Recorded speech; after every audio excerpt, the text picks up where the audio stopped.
नमस्कार दर्शक, मराठी महाराष्ट्रामध्ये आपल्या सगळ्यांचं स्वागत आहे. मी संग्राम. 22 एप्रिल रोजी काश्मीरच्या पहलगाम येथे भारतीय पर्यटकांवर आतंकवाद्यांनी गोळ्या झाडल्या.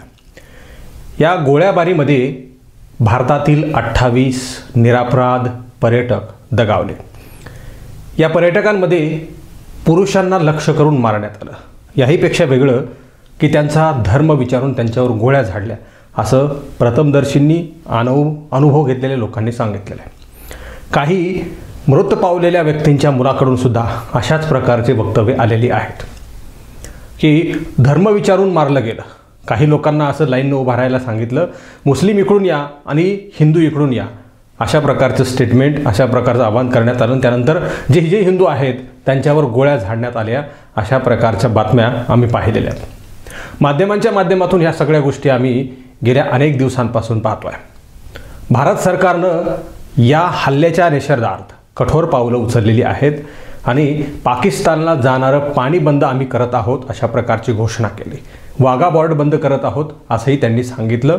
यानंतर भारतामध्ये राहणारे जे काही पाकिस्तानी लोक आहेत त्यांना तात्काळ भारत सोडण्याचे आदेश देण्यात आलेले. त्यांचे व्हिसा जे आहेत ते रद्द करण्यात आलेले आहेत. आणि माध्यमांच्या माध्यमातून जर पाहायला गेलं, आता सरकारचा नेमका निर्णय काय आहे हे अद्याप समोर येऊ शकलेलं नाही, कारण कुठल्याही प्रकारची अधिकृत ठोस पत्रकार परिषद झालेली नाही की आम्ही उद्या अशा प्रकारची पावलं उचलणार आहोत. मात्र माध्यमं सांगत आहेत की भारत केव्हाही पाकिस्तानवर हल्ला करू शकतो आणि पाकिस्तानला नेस्तनाबूत किंवा मग कंगाल करू शकतो. आता या हल्ल्याच्या निमित्तानं केंद्र सरकारवर विविध आरोप केले जात आहेत. केंद्र सरकारला काही सवाल उपस्थित केले जात आहेत. हे सवाल माध्यमं करत नाहीत, हे सवाल राजकीय नेते करतायत, सामाजिक कार्यकर्ते करतायत, ज्यामध्ये काही मोठी नावं आहेत. मागच्या यूपीच्या निवडणुकीच्या काळामध्ये नेहा सिंग राठोड हे नाव प्रकर्षानं पुढे येत होतं आणि त्यांनी मोदी सरकार त्याचबरोबर योगी सरकार या दोघांच्या नाकामध्ये दम आणला होता. आणि एक गाणं त्यांनी गायलं होतं की यूपी में काबा, आणि देशभरातील प्रत्येक नागरिकाच्या तोंडावर काही काळ हे गाणं टिकून राहिलं होतं, यूपी में काबा. आता त्या नेहा सिंग राठोड यांच्यावर देशद्रोहाचा गुन्हा दाखल झाला आहे. पहलगाम येथे झालेल्या हल्ल्याच्या विरोधात त्यांनी निषेध व्यक्त करत सरकारला काही सवाल उपस्थित केलेत. जे हल्लेखोर आहेत त्यांना मुळीच माफ केलं जाऊ शकत नाही. मात्र हल्लेखोरांना संधी, म्हणजेच हल्लेखोरांना देशात येऊन आपल्या पर्यटकांवर, भारतीय नागरिकांवर गोळ्या झाडण्यासाठी मदत कोणी केली असा त्यांचा सवाल होता.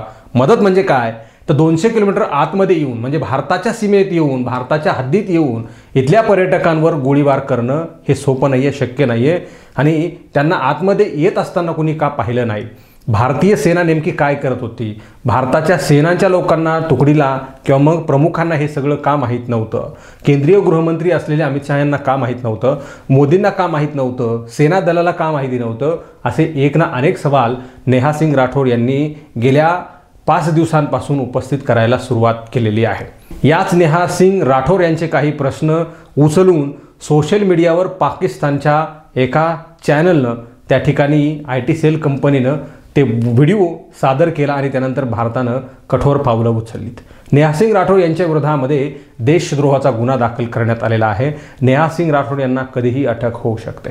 मात्र नेहा सिंग राठोड यांचं म्हणणं आहे की मी कुठल्याही प्रकारची चूक केलेली नाही, मी फक्त सवाल विचारले आहेत आणि सत्ताधाऱ्यांना सवाल विचारायचे नाही तर नेमके कुणाला विचारायचे असं त्यांनी म्हटलेलं आहे.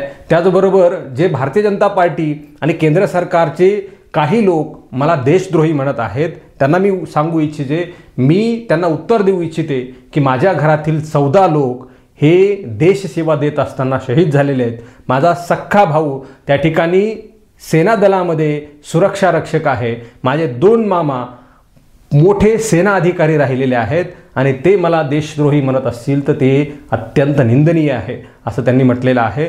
मात्र नेहा सिंग राठोड यांच्या प्रश्नांची उत्तरं मोदी सरकारनं दिलीच नाहीत. त्या बदल्यामध्ये नेहा सिंग राठोड यांच्या हातामध्ये FIR दिलेला आहे आणि नेहा सिंग राठोड यांना कधीही अटक होऊ शकते. कारण त्यांनी असं म्हटलेलं आहे, भारत सरकारच्या विरोधामध्ये अपशब्द किंवा मग चुकीची माहिती पसरवल्याप्रकरणी हा सगळा प्रकार गुन्हा दाखल करण्याचा आहे असं त्यांचं म्हणणं आहे. नेहा सिंग राठोड यांनी म्हटलं की मी कुठल्याही प्रकारे घाबरणार नाही, सवाल विचारत राहील असं त्यांनी म्हटलेलं आहे.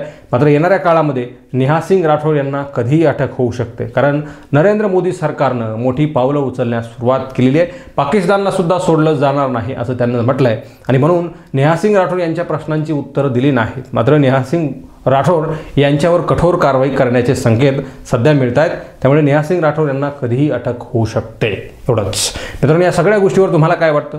नेहा सिंग राठोड यांचे प्रश्न बरोबर आहेत की सरकारने ते केलेली त्यांच्यावर कारवाई, या सगळ्या गोष्टी तुम्हाला कशा वाटतात?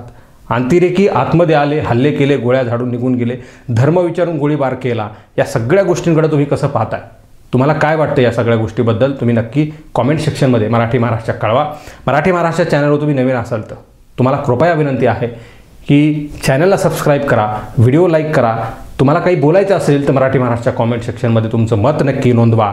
आणि हा व्हिडिओ तुम्ही फेसबुकच्या प्लॅटफॉर्मवर पाहत असाल तर तिथंसुद्धा फेसबुकच्या पेजला लाईक करा, फॉलो करा, तिथंसुद्धा कॉमेंट करा आणि व्हिडिओ शेअर देखील करा. खूप खूप धन्यवाद.